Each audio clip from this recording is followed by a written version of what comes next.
I want to talk to successful people and learn about the adversity they went through, how they got through it, what we can learn from it, and help us all collectively move forward.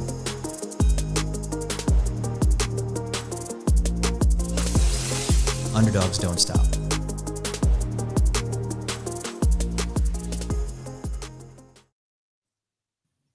Welcome to Underdog Untold, the show about underdogs. Why do I love underdogs? Because it's all about the untapped potential. Who's been in an underdog situation? I think every single person who's watching this and every single person who's not has been an underdog. And that's why I think it can relate to all of us. Today, I have a special guest, although I feel like I'm going to be saying that every single time because I pick special guests. She is the CEO of 1871, the number one private incubator in the world. She's been a partner at McKinsey. She's been a chief innovation officer at Kellogg School of Management. She's been to Harvard Business School. She's just got a lot of credentials and brand names behind her that make her, in many eyes, successful. So, Betsy Ziegler, I'm really happy for you to be here today. How are you? I'm great, Naveen. Thanks for having us. And you and I have had the opportunity to work together a little bit on the work between Loud and 1871. So terrific to join you. Yes, and actually talk about an underdog scenario where a couple years ago, Loud Capital, which I co-founded a few years back, partnered with the Chicago Bulls, which took a long time to build a relationship and to plan a large venture competition at the United Center. It was a big deal. That's where Betsy and I met, and 1871 provided a lot of services to the companies that we were talking to. We did the final competition, and the next day, the pandemic hit the world, and NBA Exactly. canceled all the games. That was literally the next day.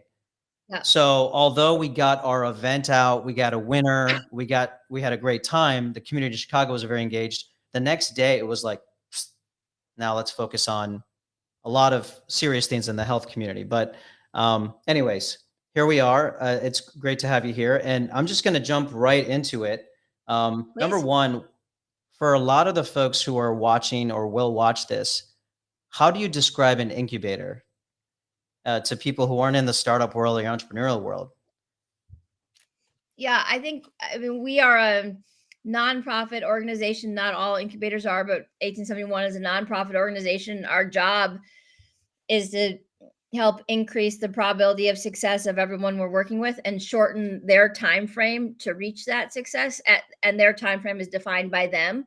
Again, that might be a different philosophical standpoint than some other incubators. It's incubator is tended to be used for people that are very early in their journey. We have about 480 what we call early stage founders that are somewhere between I have an idea, I've built the first version of my product, or I've launched. And then, Naveen, as you know, we also support growth companies and late stage companies and corporates on their innovation strategies, which would be less incubation. Yeah. And so 1871 is more of an innovation hub, but that incubator portion is where we got our start. Yeah, and I've have some experience starting a few businesses and needing resources, needing mentors, needing some structure in a very unstructured pathway, because entrepreneurship is cool that it's unstructured, but it's also very scary, and it feels lonely, right? For sure, lonely, and it's hard. And there's lots of things. There are some things that you can shortcut, where you don't have to make all the same mistakes of people that have come before you. You have to make some of them.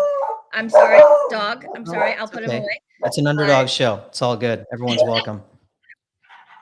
Let me give him some treats. He's a puppy. His name is Eddie George. For any of you Buckeye fans out there, Eddie. That is awesome. Go Bucks for this Saturday. For those who are getting him treats, I apologize to the audience, but we live in a world where children and pets make appearances. So we try to help people focus on the things that they have to figure out for their own business versus having to figure out that and everything else about how to start a company.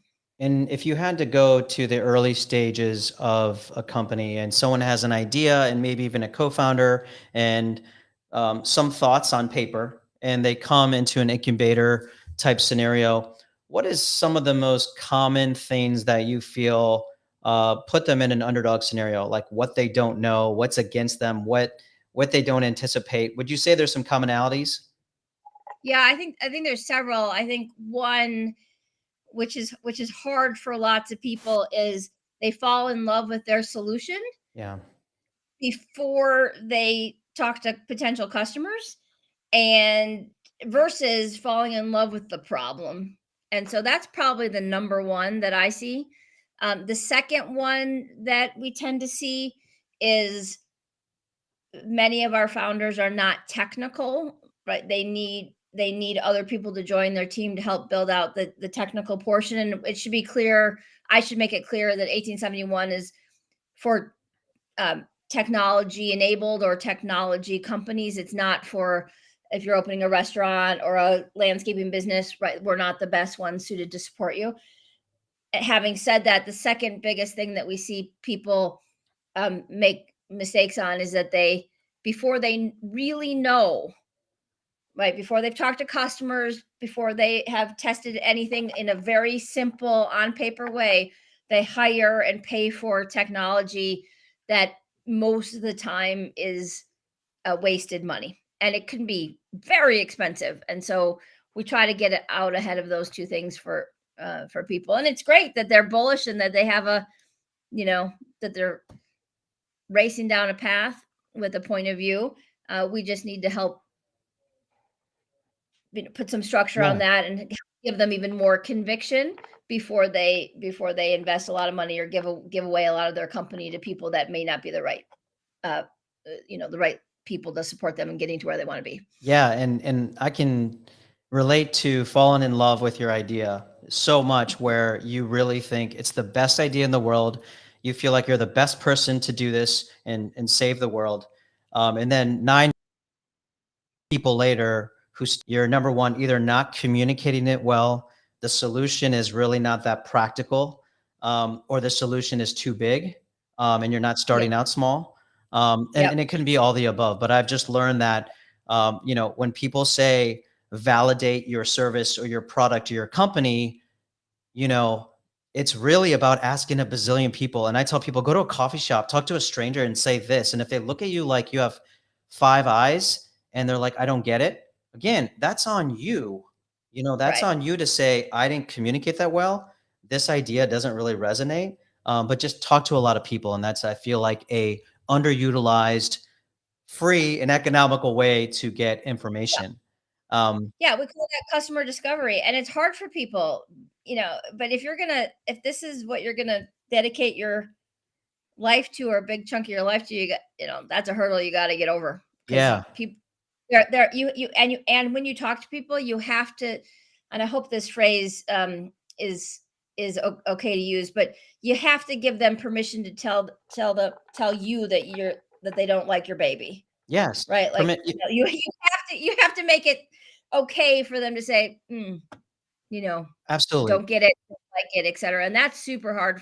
It's super hard for people. There's some people who say, "I want feedback," and then they get feedback, and then they take it personally. And so it's really about, and I tell people, "Give me feedback. I know I have a lot of issues that you can probably help me with." And I always say that because then it kind of gives permission and Yes, um, exactly. alleviates a little bit of a barrier to get real feedback. I would love, first of all, I want to say thank you everyone for joining today. I know it's live and before a long week or a holiday week of Thanksgiving, so appreciate this, but I'm really excited to get Betsy on here because she has been involved in so many different things. When we were talking a few weeks back, Betsy, you were telling me about probably a big event that happened when you were at McKinsey, and it was before you were about to become partner. And then something, happened. Do you mind digging into this scenario, which I feel like is a Sure. very big underdog scenario? Yeah, sure. So I don't know how many people listening or will listen to the tape version have moved through a professional services type of apprenticeship, which is basically what the consulting firms are. But you're in there for a couple of years working super hard when you have the potential to be considered for partnership. And in my scenario, I was about 5-ish, a little over 5 years in, crisscrossing the country on flights, serving a couple different clients, working super hard. Not with the motivation that I had to be a partner to feel like I made it, but once you get to a certain, like, I didn't join McKinsey with the goal of becoming a partner, Yeah. but after you've been there for that long a time and you're that close, you're like, well, of course I want to be, Yeah. of course I want that. And I was boarding a plane, um, moving from one city to flying out to Salt Lake City, and I got a phone call while I was on the jet bridge boarding, and I'm exhausted, and I get a phone call, and it's the very senior partner of a team that I was working on, saying that the client that I'd been serving for 2 years was firing me, not firing McKinsey, but firing me. And the net of it was they gave me, the basically, they were upset about something. To this day, this is in 2004. Okay, so this is 19 years ago. Wow. To this day, I still don't know what it was that they were angry about, but they were super angry, and they basically said I hadn't added value to them in 2 years. Oh, Right. So this is like not a great conversation. It was like, talk about not you getting know, feedback. what? Yeah, You exactly. know. And so, I can talk about it with humor and reflection and all of that now, but in the moment it was this devastating. And I, regardless of becoming a partner, like, they Yeah. put that to the side, just being told that you had spent thousands of hours trying to help a client for a couple years, and they were telling people that you hadn't added any value, and that they wanted you to be off the team. It was a, um just like, gut punch. And so A gut punch with a lot I on the line, right? It's a gut punch. I spent 2 years, thousands of hours servicing a client, which I never heard any feedback, or you didn't really get a sense that that was where their mindset was, correct? Yeah, yeah, And right, exactly. then there No, happened it to was a be surprise. It was a whole surprise. And the partner that I had been working with most closely was on maternity leave. So my main advocate there was, on maternity leave. And so, regardless, okay. But my first instinct was not, I'm not going to make partner. My first instinct was like this sort of feeling about my, I wasn't used to not performing. You yeah, know what I mean? you're a high Like, achiever. You're used. I mean, that was like deeply, failing. Um, Eddie. Um, and I have to just keep feeding him food, otherwise we might have a No, it's loud okay. chorus on. No problem. Um, and so I took the flight. I got on the flight and I was flying to. It was a different client. I was flying to another client, and I, got on the flight. And then when I got there, my main mentor at McKinsey, who is now, a longtime CEO at a Fortune 100 company, um, said, "Look, Betsy, you have the right to be upset. Obviously, you have the right to be angry, but you have a choice about what happens next." And he said, "Sleep on it, and when you wake up the next day, wake up tomorrow, you have a choice. You have a choice if you can fight this, you can, try to go in and prove your value, you can dispute it, you can ask for a bunch of feedback, you can do all this stuff, or you, can choose to just move forward." Wow. And so I chose to move forward the next day. That doesn't mean, by the way, that I was through that, like, grief Yeah. curve, or that Yeah. I wasn't angry. Like, emotionally, I was still going through it and behind the scenes, but I decided it wasn't worth it, because it would have harmed my colleagues, it would have harmed the firm. It just wasn't worth it. And so I, move forward. And I don't know if you want me to jump to the end of the story here, Naveen, but, Yeah. I'll pause. No, go Okay. for it. Please do. So I think my, um that was sort of kind of February, March timeframe, and the next election cycle for becoming a partner was that May. So I was roughly 2 months out from being considered to be a partner, and the firm still elected me a partner, and I guarantee it that it was because of that choice I made in that very difficult moment to just move forward and embrace that and learn from it. And another team picked me up and helped me kind of get established at another client really quickly. Not, I mean, it was, 45 days or so of effort. It wasn't like it was a huge amount of impact.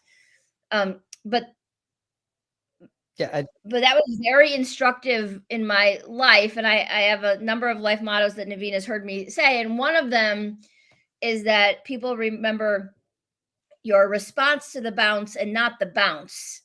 Right. So there's yes, like I very love few that. people on the planet that even know. I mean, I've told this story hundreds of times. I think it's important for leaders to talk about their vulnerabilities and their mistakes. And so like I've told the story many hundreds of times.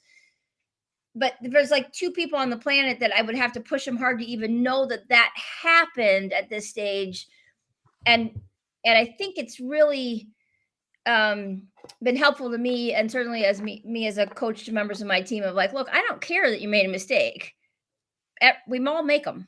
What I care is what you how you react to it and what you do next. And those that can't kind of get past it then are in that underdog, right? Then they're kind of, they get stuck. Yeah, and I think that's a really important piece here.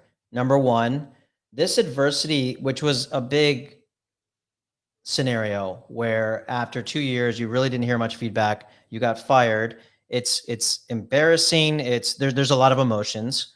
Yeah. And you said, "Hey, listen, let me weigh this here. There's already a client that's already decided this, which it's in their power to say we no longer want this person, right? Yep. I feel like there's still be a lot of people who dwell on that and try to fight it and spend energy, bring down potential resources and time, and kind of climb backwards or walk backwards. Um, Yep. Easier said than done for me sitting here talking to you right now. But I do feel like there is a pattern of people who tend to be successful. It's not that they don't have those scenarios.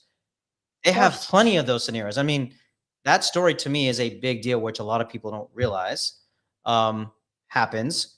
But I mean, you it's 19 years ago and I can feel it. I mean, I can still feel it from 19 years ago. Yeah. So Well, I huge, can feel huge your deal. heart rate before you boarded that plane. Like I can't imagine, And but I can crying, try I'm to. on the death bridge crying, like literally crying, and not sobbing, but certainly crying. And people are, like, looking Yeah, at you, and you're yeah, just, I'm good. Just let me have my moment. yeah. Just And, give and me my time. and I will say another point is in being in a few leadership positions, I do agree with you see the response to this from your colleagues, from the people you work with. And if it's like, hey, I want to move forward and learn from it, that is a Mhm. big deal. People are watching. Yeah. And I think it's really important as a reminder for all of us that people are watching how we react. It's maybe a little embarrassing if we fall, but get up and see if you can just go on with your day. And The embarrassing thing, I don't even remember being I'm sure I was. I'm 100% sure I was, but I don't even remember that, because people, because I didn't have to tell everybody, like, nope, it's fluid. People serve lots of different clients over time, but yes, there's a, I think other people think in that moment, like when I started to tell that story to other people, I think other people felt like I should be more embarrassed by it, where I felt like, look, I'm ahead of lots of these other people coming up. If we don't help give people perspective when they're at these inflection points in their career, we're doing them a yeah, disservice. Is they can, hopefully somebody can learn from the experience I had, to let them know that, hey, look, I'm doing fine, yeah. right? Like, since that point, I've done fine, right? The last 19 years have been terrific. I mean, have had ups and downs, of course, but have been largely terrific. You don't have, it doesn't label you for life. It labeled me for, a couple days. Yeah. And I'm going to jump into another thing we were speaking about. And everyone Yeah. who's joined, thanks for joining the discussion. Feel free to chime in and ask some questions if you'd like. Betsy's worn a lot of hats and she's has a lot of interesting experiences. Back in 2009, there was a scenario or a period of time where you said you felt very stuck. And Yeah. this is 2009. So this is, you've already been in McKinsey. What were you doing at that time? Were you still at? I was a partner. I was in my let's see, I made partner in spring of 2004. So this was 5 years later. So I'd been a partner for 5 years. Okay, so you're a partner at McKinsey now. Again, from an Mhm. outside perspective, that's very successful at a very reputable consulting firm. And so tell me some of the feelings you were having at that time. Yeah. So some of you on the call will remember that in 2009, there was a financial crisis that started in fall of '08, and all of my clients were in financial services. So I was doing a lot of work in life insurance, consumer finance, a little bit in retail banking. And, very quickly, my clients decided, hey, they needed a break from McKinsey. That's not the same scenario, right? This was a external market situation that was going on that was like, we need to figure out what's going on here and take a break. And in those couple of moments, moments like weeks and months that they were doing that in the spring of 2009, I was feeling very stuck. I felt like the only things I could talk about were that the life insurance industry lost 50% of its value.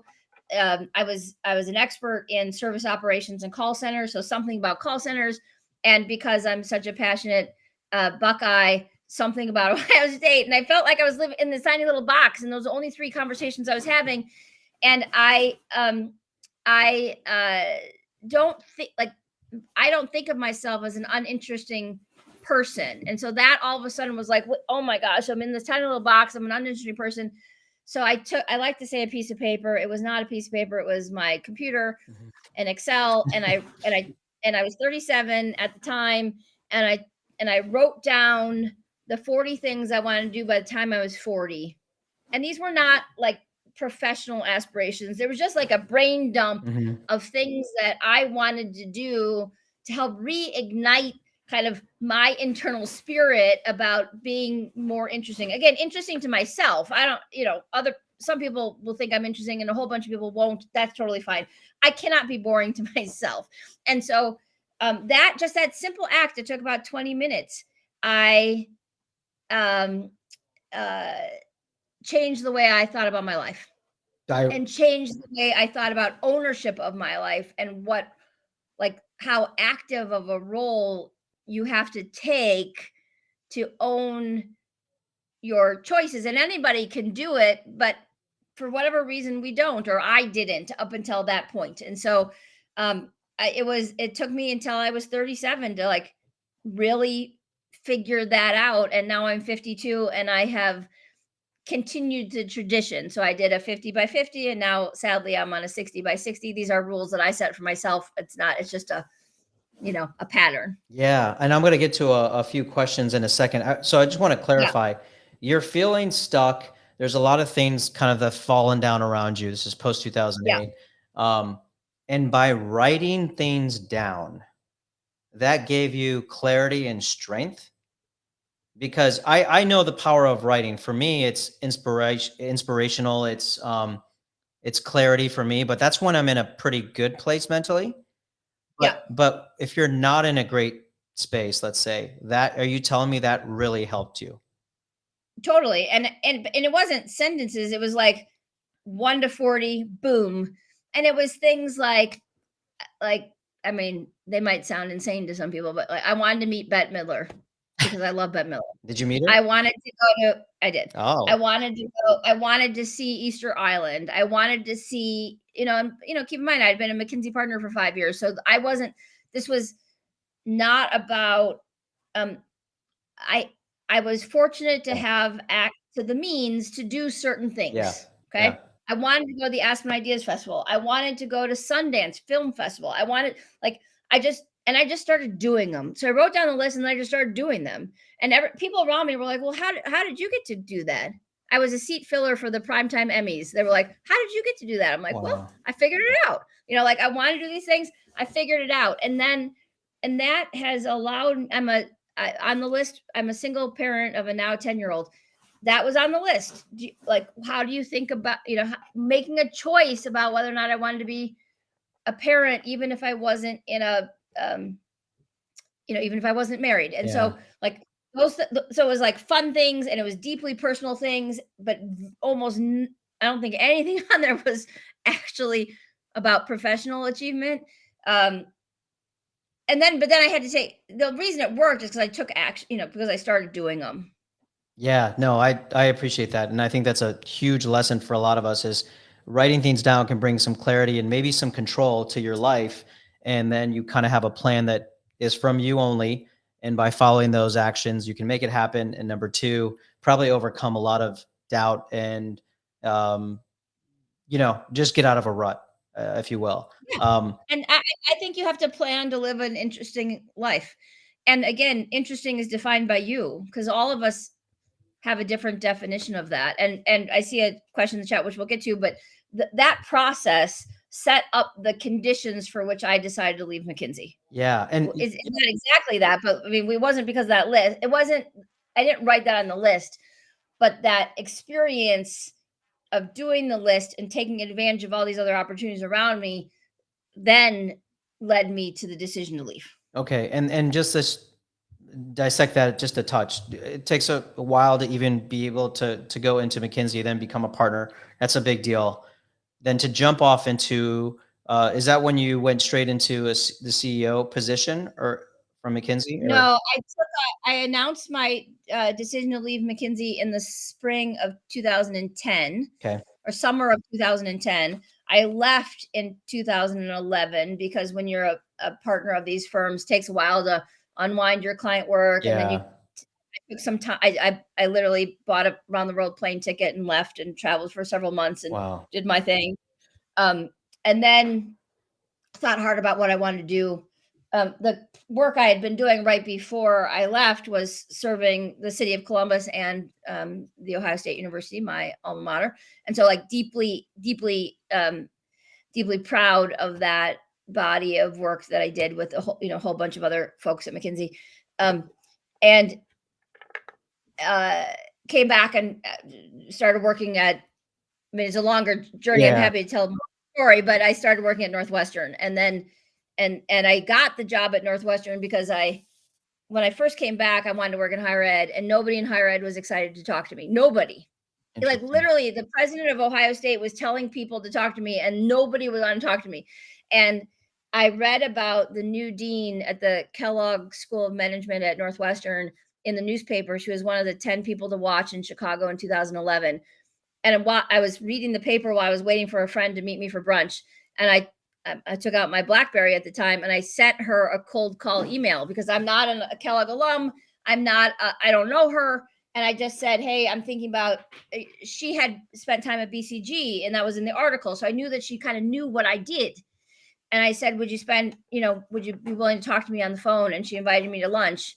And a couple of days later, I started consulting for the school. And a couple months later, again, there's some other twists and turns in there, but we'll save those for later if you want, or another day. She gave me an offer to join her at Kellogg. And so that this kind of, you got to take your shot, Yeah. right? Because like the worst thing that was going to happen is that she didn't answer the email. And the second worst thing that was going to happen is that she was going to say, sorry, I can't help you.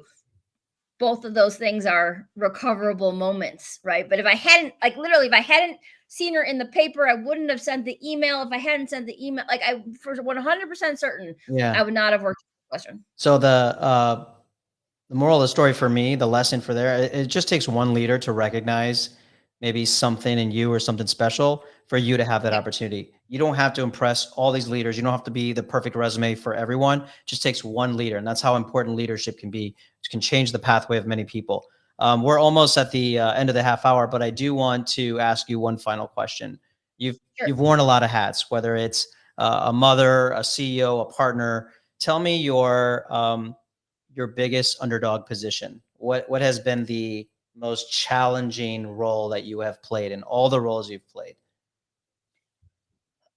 Oh, look, I think all of them, it's hard for me to answer. I think all of them have had their moments of being extremely difficult and in very different ways, right? So at 1871, the most difficult moments are taking a nonprofit organization that relies on people being physically together and a business model that relies on or did rely on people leasing space in some part of in our physical location through the pandemic, right? the hardest professional experience I've ever had. Wow. Um, that wasn't, again, it wasn't like me Yeah. being an underdog, but it was me being the leader and being surrounded by all these people that in their job as a founder, solving hard problems and overcoming obstacles and like inspiring me every single day to help that helped me figure out, okay, how am I going to do the same for our as a leader of this community, and who do I need to bring in to help me, and other brains and, you know, connections to help me strategize how to kind of, move through it, which we've done, Yeah. right? That like super hard. Um at Northwestern, very different, like they're all I've Yeah, had you've had a lot of experience. scenarios, and it's almost an unfair question, but I think in the end you've done a lot, you've gotten through a lot. You actually say that you weren't an underdog in certain scenarios, but I actually think you're an underdog in many of these scenarios. It's just that you're used to problem solving and digging deep and using what you now know you have to overcome adversity. And what I want to share with other folks, I think there's a lot of people who are in these adverse scenarios who feel helpless, don't feel empowered, don't feel like they can ask for help. But many times you have to look inside and dig deep. And only you only go that deep sometimes when you're in this adverse scenario. That's actually why I like the underdog story. It can bring out Yeah. our best, even though it's extremely stressful. But I I Yeah, but let me just say one. I know we're at the time, but if I could just say quickly, I agree with that, Naveen. I don't think of myself as an underdog. I never have, but I also am. I feel very comfortable saying I don't know, or asking for help. To your point, and I see so many people resisting the urge to do that, and there are lots of people out there ready to help. Yes. So let's continue this dialogue on a future show. I'll be bringing more guests. Thank you, Betsy, for joining us today. Thanks, My Naveen. goal is to bring out successful people on this show. Know that successful people ask for help. They feel stressed and in situations that sometimes they feel like it's not in their control. But it's really about what we do next. It's that decision. It's asking for help, and it's trying to share these experiences because we all collectively go through adverse situations. So thank you very much, Betsy, for joining us, and we will see you on the next episode. Thank you, Naveen. Thank you. Thank you for listening. If you enjoyed this show and want to continue to learn more, follow me on LinkedIn, YouTube, Instagram, and TikTok. Help us tell these underdog untold stories by sharing it with people who could learn and be inspired from it. Remember, underdogs don't stop.